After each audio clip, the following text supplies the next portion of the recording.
we didn't contemplate the ultimate use. That everybody was, yeah, exactly. Good morning. We will go ahead and call our MAPS 4 Citizens Advisory Board meeting to order today. First order of business is to approve the minutes of the February 9th, 2022 meeting. So I'll take a motion in a second.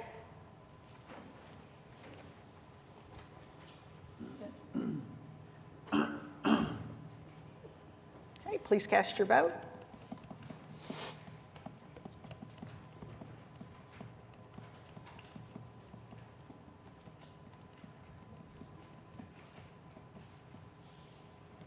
Wonderful. Motion passes. Thank you so much. So moving on to item 3, items for individual consideration. A is to receive the MAPS 4 Revenue and Expenditure Report for January 31st, 2022. Mr. Todd. Thank you, Madam Chair. You have in your packet your Revenues and Expenditure Report in the usual form. I'll go through it briefly. The revenues side for the month, $11,864,311, and total $203,235,314. I love to point out that we are now 1.7% above projections. Yay. Having started out a little more than a year ago, about 7% down. So, Yeah. so things have really turned around for us there. On the expenditure side, for the month, $10,015,415, and total of $11,570,669. What you'll see next month is the $80 million that was approved Tuesday at City Council to go into the trust. All right. We love those reports. Any questions for David? If not, we take a motion in a second to receive the report. Please cast your vote.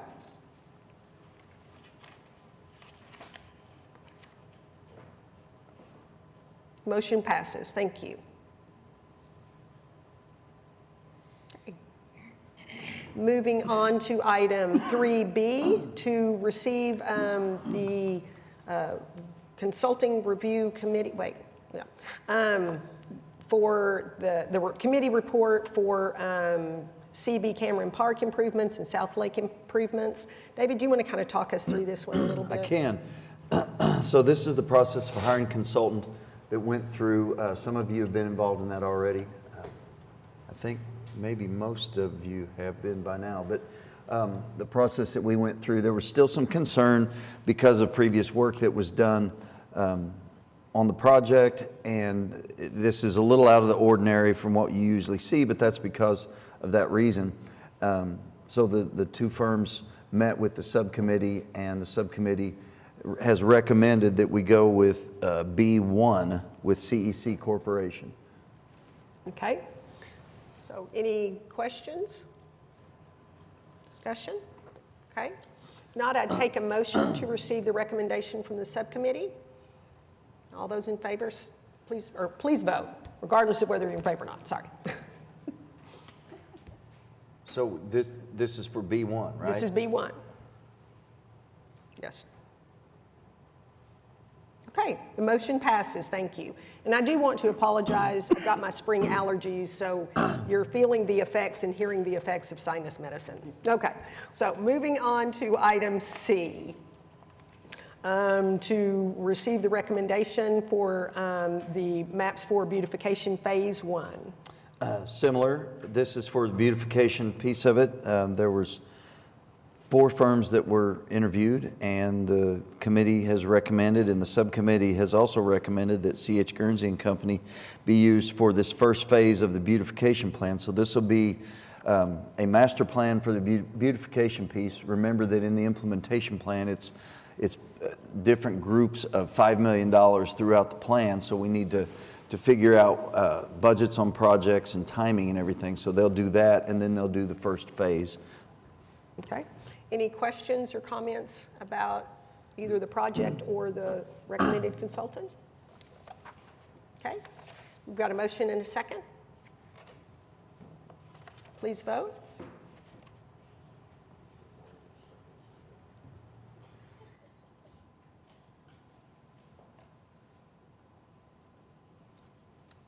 Okay, motion passes. Thank you. Moving on to item D. Let's see, recommend approval of the engineering services for Kimley Horn for the MAPS 4 bus stop improvements Phase 1. Right, this is for $408,520. So this is the next piece of that consultant selection. We've negotiated the contract with Kimley Horn, and this will be for roughly 250 bus stops. And I might point out that this is your first contract to approve for consulting, so we are off and running. Yay. Actually in design now through this board. So this, as I said, this is the first section of that. This is a standard city contract that we're using. I don't know what else to add, but I'm just glad that we're finally moving on this. We are. So any questions? We have a motion and a second. Please vote.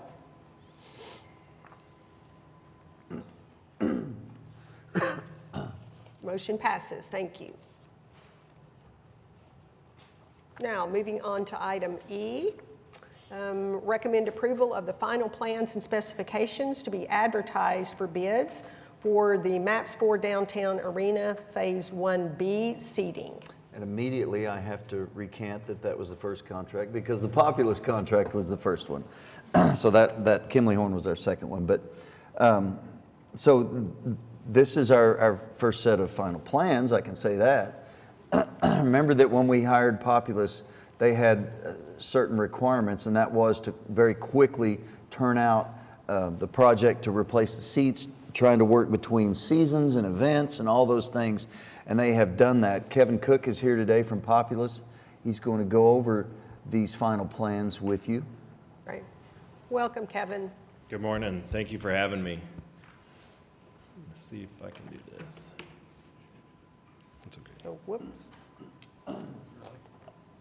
Okay, so yes, as David mentioned, the arena project, we started basically in January, and we know there's some priority items that have long lead items, things the team was hoping to get going as quick as possible, and seating was the number one item.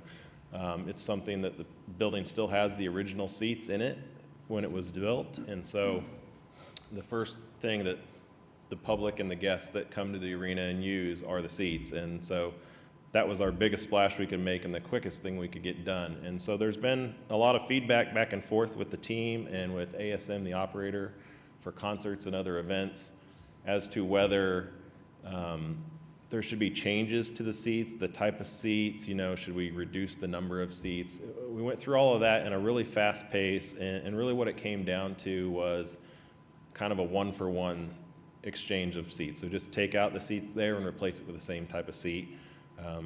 Have a newer model or a newer upgrade to the seat, maybe materials change a little bit in some of that, looking at some of the new industry standards for seat types to match other arenas out in the country. But we're not reducing mass quantities of seats or adding a bunch of new seats or anything like that. So I'll just kind of walk through this with you guys. So here's the arena obviously today, and what we're focusing on in this package is all the seats that's actually attached physically to concrete in the facility. And so I'll explain that. So you have the upper bowl seating shown in yellow.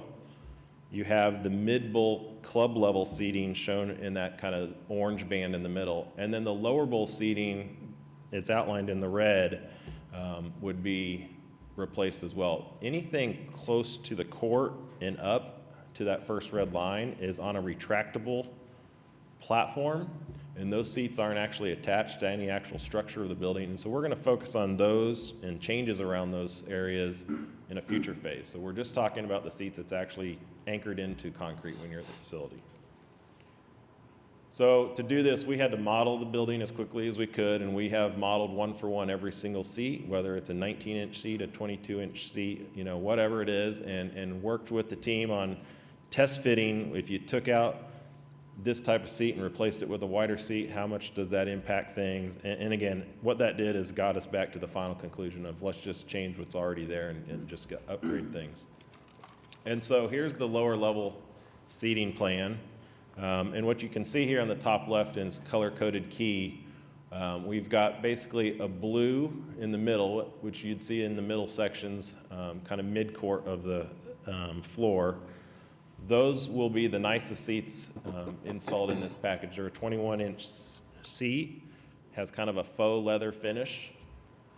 And then as you move to the outside ring, you see the darker blue. That's going to be a 19-inch seat that has the typical fabric finish that you've seen today. And then in the club level, which would be kind of the suite level, you get a larger 20-inch seat, which will have fabric. And then as you go up, this is the upper level, the Loud City 300 level in the facility. All of these seats are replaced with a very similar 19-inch seat that they have today with fabric. The team has stressed they wanted taller backs on all these seats. They want cup holders on every seat, which is something that you don't have there today. We're looking at mounting the seats as high as possible. That still works with what can be done. So a typical seat is around a 17 to 18-inch mounting, so we're going to work with the vendors to try to get them up as high and to be more comfortable. And looking at other options and some of that kind of stuff. But in general, you're going to see a newer seat, newer in size. It's going to be taller backed and hopefully provide the standard comfort that's expected in arenas today. And so here's a section of the lower bowl, the mid bowl, and the upper bowl. And I guess what I wanted to really point out here is at the very bottom, you see there's no seats from the floor up to that first concrete ledge. That's the retractable seating that we'll have a future phase on. One way to manage cost on all of this is to do alternates and deductive alternates. And so we wanted some flexibility here because there's still some areas in the facility that we're kind of designing and doing different concepts with the team on. Areas that they want to explore, maybe punching something out or putting a different type of seat for something. And so we created 8 different alternates. And unfortunately, it's going to be a little bit of a back and forth here. I can't really point at the screen for you guys to see. But I'm going to walk through these for you. So alternates 1 and 2 are demountable seating in sections 104 and 114. So if I go back to this lower level, 104 and 114 are both next to the court, next to those blue sections. Yeah, there you go. They want to look at the idea of moving some of the media off the floor, the press and media that's on the floor today, and move them up to those sections. And so we're looking to do an alternate there to where those seats may go away and the media gets moved up there, which will allow more floor seating for them to have on the court. Alternate 3 and alternate 8, I'm actually kind of jumping around here, as I said, are removing seats in sections 301 and 316. So that's up here on the upper level. Those would be at the very ends of the arena, shown in blue. And the idea there is we're looking at an option where maybe some of those seats would go away and they could open up the bowl to get more view in for people in a concourse, and looking at putting a premium space potentially in that area. The concept's not designed, and so the way to do that now is to have the flexibility to have those seats be priced separately and see what it would take if we decide to make that move down the road. Alternates 4 and 5 is removing seats in sections 101 and 111. These, again, would be on the very end in the lower bowl. They're kind of shown in orange on the very left and right. Those are some areas that the team is looking at maybe upgrading to a unique seat concept. You think theater-style seating or something more plush, something with tables, something like that. Again, we're studying it. We want to know what it would take if we bought those seats now or if we decided to remove those. And the last 2, let's see, alternate 6. Okay, so that's up on the upper level. Those are the areas in orange. Those are camera locations. So wells were built when the building was originally designed for cameras to be mounted around this facility. Now remember, this facility was a hockey facility. The NBA does not use all of those camera positions today. So those are empty areas in the arena that just have no seats there. So we're looking to add potentially some seats in those places to fill those in. Probably won't do all of them, but looking to put them in there. Oh, and the last alternate is in the club level, off to the far right of the page here, sections 214 through 217. That's that South Loge Terrace that's there today with those boxes built in. They're looking to do a new club potentially in that area, and the idea of replacing those seats with a newer product too. So again, we want to just keep that flexibility built in as we do this. So schedule, we issued final plans last week and are here yesterday and today to print to our subcommittee and to you guys in hopes that we get approval to move on to city council here on the 15th. Should everything approve, we would then go out to bid on March 16th. The package would be out for around 21 days and bids would be due on April 6th. From there, we would again go back to our subcommittee, to the advisory board, and to council for approval. As you note here, or may see on here, we have an asterisk by some dates in April there, because the idea potentially would be to have a special subcommittee advisory board meeting to try to get approval, because the 6th is actually our next subcommittee date, I believe. So to get the bids open that day and actually present it that day is probably not going to happen. But the main point of that with the schedule is there's a really long lead time on seating right now, especially in today's environment with shipping and other things. And so the goal was to try to get these seats started, installation this summer between seasons. It's probably not going to happen. I'm just going to say it right now. And the team is understanding of that. And they want to work with the contractor and us to install the seats during the season in sections at a time, in pieces at a time, and work through events and game schedules being away and other events and maybe evenings. We'll deal with that as we get there and get more information from a contractor once they're on board. But the goal here is to just get these out the door as quick as possible so that we can really get that process moving. And lastly, here's our current cost estimate of what this would take. So the upper bowl would be $1.65 million to replace those seats, and the mid and lower bowl would be $1.47 million. And we have around $874,000 for demolition, removal of the seats. That includes, taking the seats apart, taking them off site, getting anchors and things out of the concrete, and getting those re-prepped for new seats to be installed. And as you can see there, our phase 1 budget was $12.4 million, so we're well under that for this small piece of the phase. But many other phases to come that we want to be sharing with you, but we're not ready to share them all yet. Okay. So any questions? Sure. Yeah, Bob? Kevin, real quickly, you did with us yesterday, but would you touch on the ADA seating?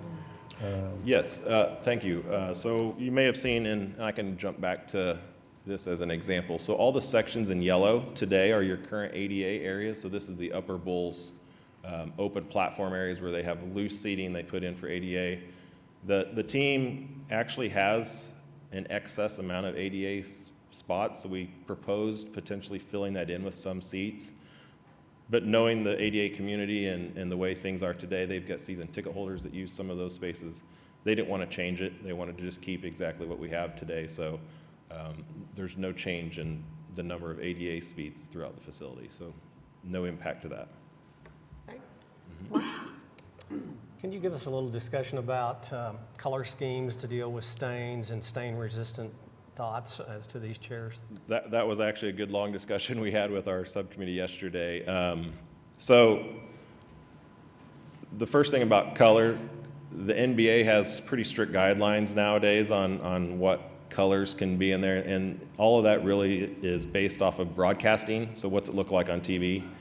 The example we use is the Miami Arena put in a pretty colorful scheme, very bright colors, and it doesn't look very great on TV. And so they've now tightened down to where it's usually blacks, grays, navies, charcoals kind of thing, and the team is on board with that for sure. The colors will be selected once we have a vendor. They're specified to bring in all their options. We'll collectively make that decision between the Thunder and ASM, and we'll be able to present that to you guys as that comes. As far as fabrics go, we've specified a fabric that we use in all of our arenas pretty much at this point, and all manufacturers can use this fabric. It's one that's been tried and tested. We mentioned yesterday the mustard test, put mustard on it. see how long it can sit there in the sun and come back and scrub it down and see if it left a stain, that kind of thing. We've tested many ourselves on other projects, and so we're sticking to the one that we've had the most success with for this. And again, the team is very happy with that selection. Other questions? So I'm a little curious about the different types of seating that you all are proposing. Is that driven by other markets? Is it driven by our own residents' requests? Or where are those different options coming from? The options come from the team in ASM, revenue generation type seating selections. As you probably have experienced, club or suite level seats are typically a little nicer than, the upper deck type seat, but they charge more for those seats as well too. So the team has an algorithm of revenue generation that they've determined throughout all their seating and what they've met. That goes also with the size of the seat, whether it's a 19-inch seat or 20 or 21-inch type of seat. So we basically have followed what the team and the ASM have already kind of determined what those seats should be and what they are. But they have been and toured many, many facilities that have done upgrades over the last few years. And so, currently the seats are 33 inches today, and we're looking at 36 inches to get them a little taller. Today, you don't have cup holders for every seat. We're going to have cup holders mounted on every seat. Looking at that kind of stuff, that way we're keeping up with what's done by industry standards and meeting the fans' expectations of what they should be today. So, and that's what it felt like. It felt like it was an elevation of the seating variety to meet what other markets were. I think there's going to be some more changes as different concepts come about. That's why we have all these alternates in here today, and I think we'll have a new taste of variety of some new menu options for seats as we get going. Very nice. Thank you. Any other questions? If not, take a motion in a second to approve. Okay, please cast your vote.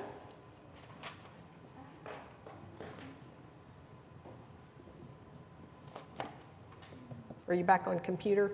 I am, but it just says waiting. Oh.